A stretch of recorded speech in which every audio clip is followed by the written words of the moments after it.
Selamat datang di channel saya Serangga Gatal. Jangan lupa di like dan subscribe-nya. Oke, kita mulai. Tidak lama setelah tiba di tempat pendakian tebing rusa putih di Jingzhou, Su Yi telah mengatur agar Qi Fufeng menyelesaikan kelompok pendaki yang juga tiba di negeri Dongeng. Pada saat yang sama, dia juga meminta Qi Fufeng untuk pergi ke Bailuzu untuk mengetahui beberapa hal lama. Namun, saat dia berjalan di sekitar negeri Dongeng untuk jangka waktu tertentu, Su Yi memiliki pemahaman yang mendalam bahwa setelah negeri Dongeng yang panjang, negeri Dongeng hari ini benar-benar berbeda dari apa yang diingat Wang Ye. Ini juga membuat Su Yi curiga bahwa, hal-hal lama, dalam ingatan Wang Ye akan sulit untuk menemukan petunjuk lebih lanjut. Apapun yang terjadi, kamu harus pergi ke Bailuzu. Su Yi diam-diam berkata. Bailuzu adalah tempat yang sangat istimewa bagi Wang Ye. Sampai batas tertentu, Bailuzu dapat dianggap sebagai titik awal kenaikan Wang Ye ke puncak jalan abadi. Ini juga merupakan fondasi dari Wang Ye. Pada awalnya, dia bertarung melawan iblis-iblis eksotis pada hari ke-7 Bailuzu. Akademi Malam Abadi didirikan di Bailuzu oleh Luo Shui. Di puncak Gunung Taiwu, dia menobatkan 3 kaisar dari Pengadilan Abadi Pusat, Feng Chan. Apakah di Bailuzu ada terlalu banyak tanda milik Wang Ye? Sebelum era Xianyun, bahkan ada pepatah surga kecil di Bailuzu. Alasannya adalah ada kaisar malam abadi yang telah naik ke puncak alam abadi dan merupakan satu-satunya di dunia abadi. Kekuatan satu orang sebanding dengan surga. Faktanya, alasan Su Yi berencana pergi ke Bailuzu bukanlah karena iseng.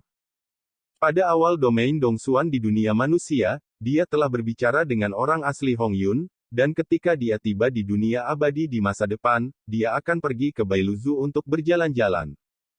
Saat ini, apakah itu untuk menyelidiki hal-hal lama yang asli, atau untuk mengawal Fang Han dan menyelidiki alasan penghancuran klan spiritual Bier, Su Yi harus pergi. Perlu disebutkan bahwa, klan Nansuaning, di belakang orang asli Hong Yun juga terletak di Bailuzu. Rekan Taoisu, pada sore hari lusa, perahu awan akan dapat mencapai pantai, Danau Cermin. Tidak jauh, Fu Yunzong berjalan sambil tersenyum, dan baru-baru ini, Mirror Lake Fairy Club, yang telah menarik perhatian dunia, akan dimulai di tepi Danau Cermin pada hari itu. Lusa, jika Anda punya waktu, Anda mungkin dapat melihat acara akbar dari pekan raya ini. Jika rekan Tao tertarik, Tuan Fu dapat mengatur tempat duduk menonton untuk rekan Tao sebelumnya. Su Yi memikirkannya sebentar, dan berkata, jika Anda punya waktu pada waktu itu, tidak apa-apa untuk pergi dan melihat-lihat. Untuk kursi, tidak perlu mengaturnya. Klub Peri Jinghu. Acara akbar yang diadakan oleh Paviliun Xianji Senji menarik perhatian dari seluruh Xianji sejak sebulan yang lalu. Pada saat itu, dalam konferensi Peri Jinghu ini, banyak tokoh tak tertandingi di daftar Peri Yujing akan berpartisipasi. Termasuk segelintir penjahat tak tertandingi dalam 10 besar. Pembangkit tenaga listrik yang berada di peringkat abadi kosmos ini akan bersaing dalam kompetisi 1 lawan 1 di konferensi Peri Jinghu. Sebagai tuan rumah Jinghu Fairy Fair, Paviliun Senji akan mengumumkan daftar Peri Yujing yang baru di acara ini. Sulit untuk tidak menarik perhatian dunia untuk acara sebesar itu. Namun, Su Yi tidak terlalu tertarik dengan acara sebesar itu. Apa yang dia minati adalah kekuatan seperti apa Paviliun Senji, dan mengapa ia memenuhi syarat untuk mengomentari dan menyusun daftar seperti peringkat abadi semesta dan peringkat abadi alam virtual. Sebelum era kejatuhan abadi, saya belum pernah mendengar nama Paviliun Senji ini. Fu Yunzong memiliki ekspresi yang rumit dan berkata dengan penuh emosi, sebenarnya, Hua Xingchen, Tao Sanyun, dan yang lainnya pada awalnya akan berpartisipasi dalam acara akbar ini, tetapi sayang sekali mereka tidak tahu caranya. Tinggi langit, dan mereka berani memprovokasi teman-teman Tao. Benar-benar tidak sayang untuk mati. Su Yi terkejut sesaat, dan kemudian dia mengerti. Dia berkata dengan santai, jika mereka mati, akan ada beberapa lowongan di Yujing Immortal Ranking. Fu Yunzong tercengang, lalu tertawa, tentu saja. Perahu awan terbang di bawah langit biru dan terus pergi jauh. Dunia bawah. Kedalaman jurang kabut hitam. Kabut hitam yang bergejolak menembus dunia tandus, dan tanah penuh dengan mayat yang rusak dan pecahan harta karun. Beberapa mayat telah membusuk selama bertahun-tahun, dan embusan angin dapat meniupnya menjadi abu. Ini adalah bencana petir yang sangat aneh. Di tanah, sekelompok semut perunggu seukuran kepalan tangan berjalan dengan rapi, dan setiap langkah mereka jatuh, tanah bergetar dan debu memercik ke langit. Untuk sesaat, langit dan bumi seperti genderang, dan gemuruh bergema. Siapa yang bisa membayangkan bahwa itu hanyalah langkah kaki sekelompok semut perunggu? Bunuh. Di kabut yang jauh, ada suara menderu yang mengguncang langit, menyebabkan mayat bintang yang tak terhitung jumlahnya jatuh dari langit. Anda dapat samar-samar melihat sosok besar dari ketinggian yang tidak diketahui bertarung dalam kabut hitam. Suara terengah-engah terdengar. Di dekat celah gunung, Mo Chan Qiu dan 9 sosok abadi lainnya menggigil, dan wajah mereka penuh ketakutan dan kecemasan. Penatua Fei Yun, kamu harus bertahan. Mo Chan Qiu menunduk dan menatap seorang lelaki tua berbaju linen dengan prihatin. Pria tua dengan kain karung itu hancur berkeping-keping, kulitnya bersinar hijau tragis yang aneh, dan vitalitasnya perlahan memudar. Seharusnya kita tidak datang. Pria tua berbaju linen itu memiliki suara serak dan lemah, siapa yang bisa membayangkan bahwa digigit nyamuk berdarah seukuran telapak tangan hampir membunuhku. Berbicara tentang ini, semua orang terkejut. Mereka telah memasuki kabut hitam selama 3 jam, dan menemukan banyak hal aneh dan berbahaya di jalan, yang masing-masing cukup untuk dengan mudah membunuh karakter abadi mereka. Seperti kupu-kupu dengan tentakel perak yang tak terhitung jumlahnya, nyamuk darah dengan 8 pasang sayap, semut perunggu yang muncul dalam kawanan, kodok yang bisa meruntuhkan gunung dan sungai dengan sekali teriakan. Sepanjang jalan, orang lain juga sedikit banyak terluka. Semoga mereka terjebak. Dalam analisis terakhir, kami masih meremehkan kengerian kabut hitam ini. Saya menduga bahwa Raja Abadi akan datang. Seseorang menghela nafas.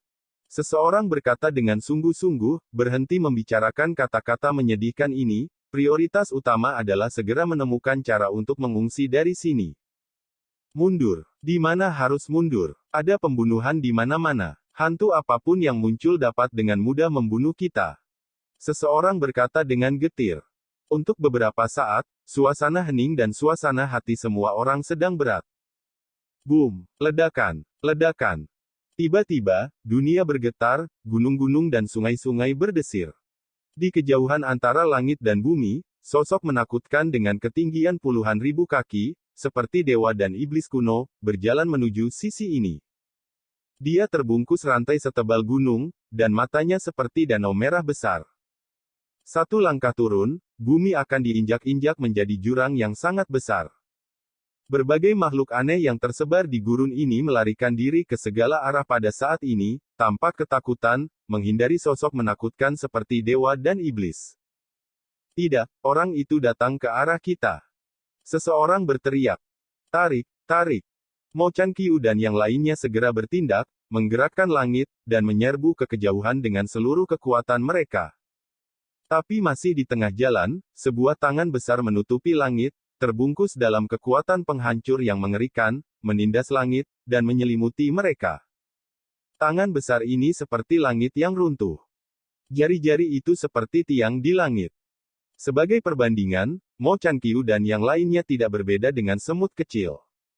Yang lebih menakutkan adalah ketika tangan besar ini meraih dari langit, ruang di segala arah terbelah seperti kain, dan itu juga sepenuhnya menekan Taoisme Mo Chan Qiu dan konfrontasi lainnya.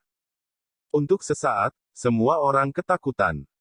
Hanya satu pemikiran. Selesai.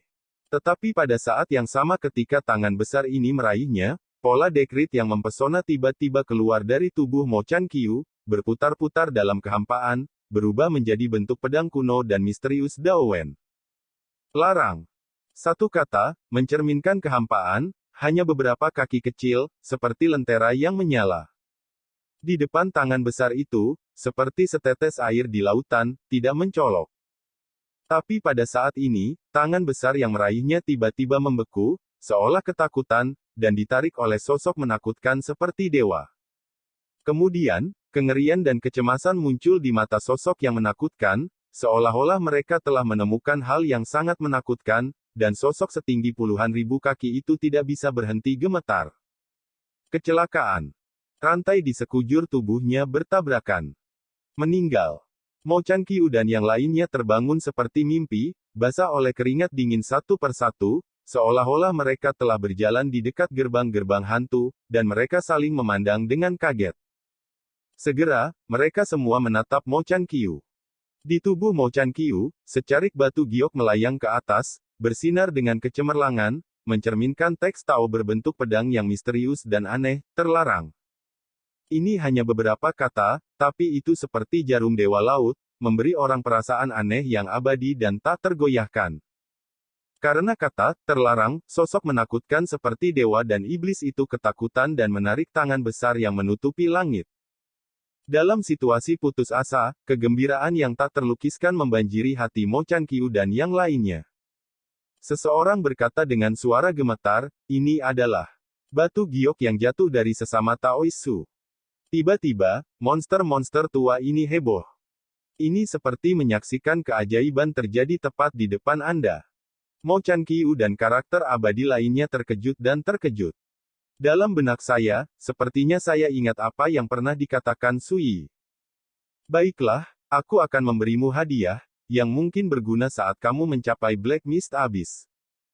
Saat kamu mencapai Black Mist Abyss, jika hidupmu dalam bahaya, kamu bisa mengeluarkan batu giok ini.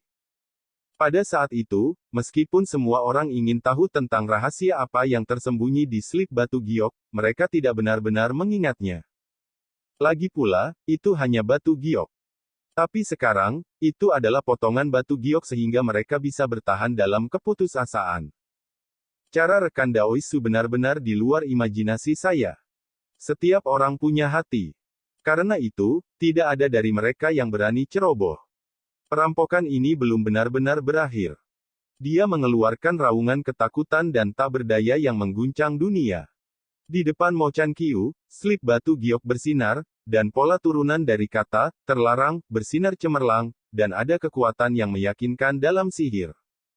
Tiba-tiba, raungan pedang bergema dari kedalaman kabut di kejauhan.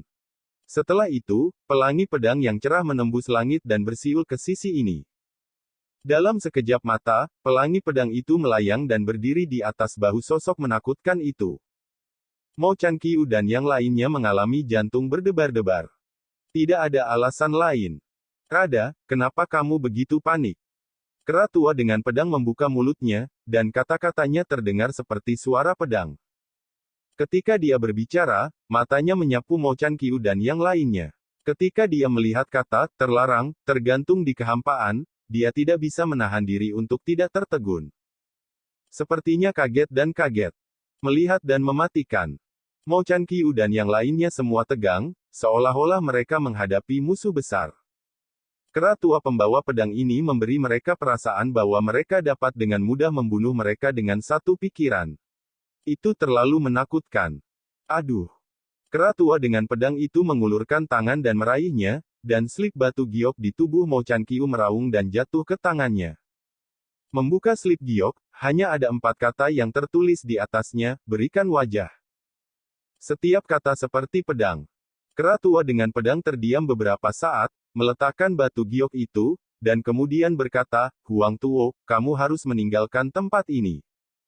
Berbicara, dia melompat dari bahu sosok yang menakutkan itu.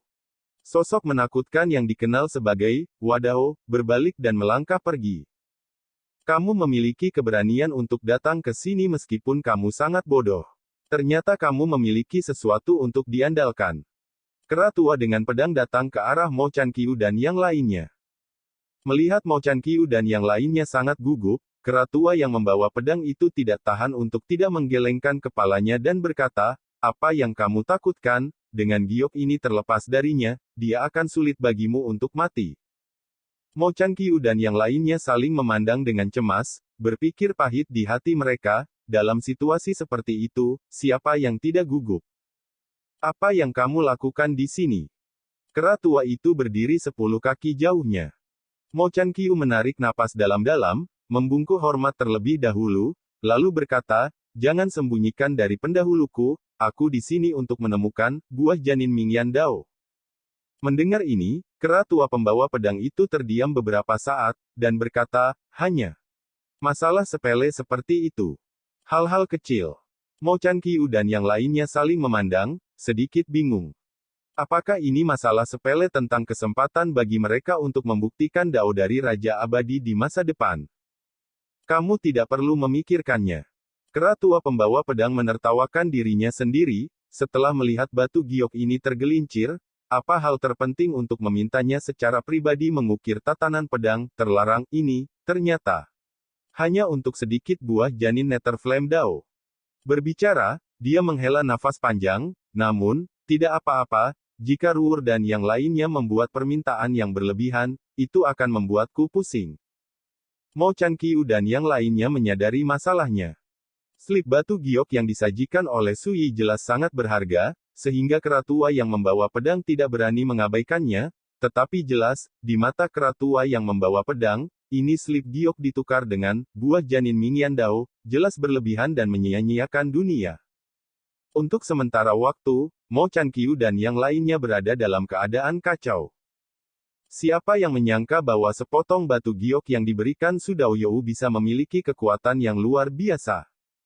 Seseorang tidak bisa menahan rasa penasarannya dan bertanya. Junior berani bertanya pada senior, menurutmu, persyaratan seperti apa yang dianggap berlebihan? Kera tua dengan pedang bertanya secara retoris, dia tidak berbicara denganmu tentang tempat ini. Mo Chan Qiu dan yang lainnya menggelengkan kepala. Kera tua dengan pedang itu tampak enggan dan berkata, lalu apakah dia pernah berbicara denganmu tentang kursi ini? Semua orang menggelengkan kepala lagi. Dia bahkan tidak mau menyebutku. Kera tua itu tampaknya terkejut dengan fakta ini dan terdiam. Setelah beberapa saat, dia menggelengkan kepalanya dan berkata, karena dia tidak mengatakan apa-apa, aku tidak akan banyak bicara, kalian akan tinggal di sini nanti. Setelah mengatakan itu, kera tua dengan pedang itu berbalik. Ketika dia kembali lagi, dia memiliki cabang yang panjangnya sekitar 1 zang di bahunya. Cabangnya lurus seperti penuangan perunggu, dengan gugusan daun seperti api, dan buah spiritual hitam seukuran kepalan tangan bayi menggantung di atasnya. Setiap buah spiritual dipenuhi dengan api misterius, dan cahayanya bersinar. Buah janin Nether Flame Dao. Dan setidaknya ada 20. Kera tua dengan pedang itu melemparkan dahan itu ke Mo Chan Qiu dan berkata, seharusnya cukup, kan? Mo Chan Qiu dan yang lainnya mengangguk lagi dan lagi, mata mereka lurus karena terkejut, itu tidak cukup, itu terlalu berlebihan. Kera tua dengan pedang itu mengangguk, dan tiba-tiba menjentikkan jarinya. Ledakan. Pria tua berbaju linen itu terkejut. Setelah digigit nyamuk berdarah, kekuatan korosif aneh yang menyerang tubuhnya menghilang dalam sekejap. Bahkan luka seriusnya sembuh dengan cepat. Ini mengejutkan dan menyenangkan pria tua berbaju linen itu, dan mengucapkan terima kasih berulang kali. Orang lain juga dikejutkan oleh cara kera tua pembawa pedang, dan mereka tidak dapat membayangkan keberadaan menakutkan macam apa ini untuk memiliki kekuatan magis yang luar biasa. Apa hubunganmu dengannya? Si kera tua bertanya. Mo Chan Qiu tidak berani mengabaikan, dan segera menceritakan segalanya tentang kenalannya dengan Sui. Setelah mendengarkan, kera tua dengan pedang tidak bisa menahan diri untuk bergumam, apakah dia pergi ke Bailuzu itu memang tanah airnya. Dia menghela nafas panjang dan memandang Mo Chan Qiu dan yang lainnya, kamu bisa pergi. Setelah mengatakan itu, sosoknya melintas, berubah menjadi pelangi pedang yang cerah, menerobos langit, dan menghilang di kedalaman kabut hitam dalam sekejap mata. Mo Chan Qiu dan yang lainnya tampak kesurupan, dengan perasaan mimpi yang tidak nyata. Kamu bisa lihat bagaimana keadaan senior tadi. Entahlah, yang terlemah mungkin adalah Raja Peri, kan? Raja Abadi. Raja Abadi mana di dunia ini yang dapat memiliki aura menakutkan yang sama dengan senior itu? Tidakkah menurutmu rekan Taoisu adalah yang paling misterius? Ada yang mau bilang. Begitu kata-kata ini keluar, semua orang mengangguk. Memang, itu hanya sepotong batu giok, tidak hanya membiarkan mereka bertahan dalam situasi putus asa, tetapi juga dengan mudah mendapatkan peluang besar seperti buah janin Nether Flame Dao dari tua pembawa pedang kera.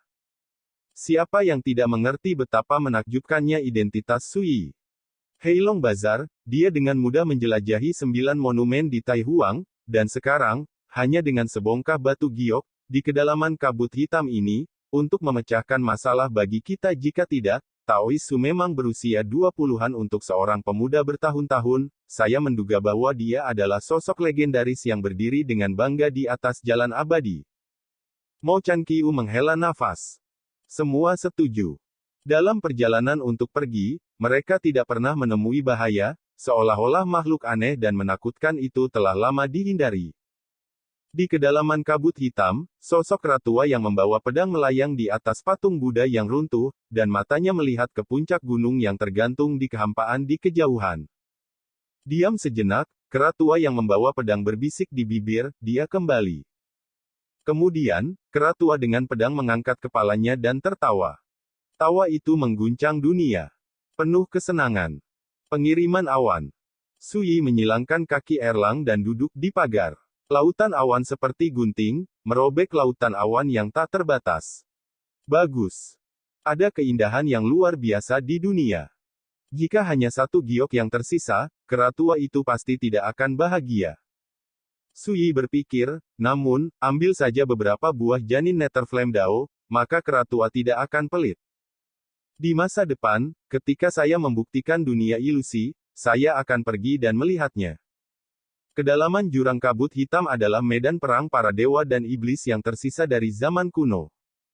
Pada awalnya, Wang Ye biasa berjalan di dalamnya dengan pedang untuk menjelajahi rahasia para dewa dan iblis di alam liar. Pada saat itulah Wang Ye dan Keratua yang menjaga medan perang para dewa dan iblis tidak saling mengenal. Sayangnya, ada sesuatu yang salah dengan Keratua dengan pedang. Dia diikat oleh kekuatan terlarang dan tidak bisa meninggalkan medan perang para dewa dan iblis itu seumur hidupnya. Dalam kehidupan ini, saya bertanggung jawab atas kekuatan reinkarnasi, dan saya pasti akan melampaui karma kehidupan sebelumnya. Saya dapat menemukan cara untuk sepenuhnya membebaskan Keratua itu dari medan perang itu. Dewa dan setan. Sui diam-diam berkata. Dulu, Wang Ye berjanji akan melakukan yang terbaik untuk membantu Keratua keluar dari masalah. Tapi pada akhirnya, reinkarnasi Wang Ye gagal. Harus saya katakan, ini adalah penyesalan di hati Wang Ye. Tiba-tiba, sebuah suara keras terdengar di kapal awan. Lihat, ada danau cermin di depan. Saya tidak tahu apakah kita masih bisa mengejar Jinghu Fairy Fair yang diadakan oleh Paviliun Senji. Pergi dan lihat. Saya menantikan pertempuran 10 pelaku kejahatan tak tertandingi di alam semesta. Suara bising bergema di seluruh Cloud Ship, mengungkapkan antisipasi dan kegembiraan. Bahkan Fang Han terkejut, dia bergegas ke Sui dan bertanya, apakah kamu akan melihatnya? Ada sedikit antisipasi di wajah bocah itu. Sui meletakkan kendi itu, bangkit dari kursi rotan, dan berkata, baiklah. Fang Han tiba-tiba menjadi bahagia. Pada saat ini, kapal awan besar yang sebanding dengan kota di kaki perlahan-lahan turun ke tanah. Sekian dulu dari Mimin. Terima kasih.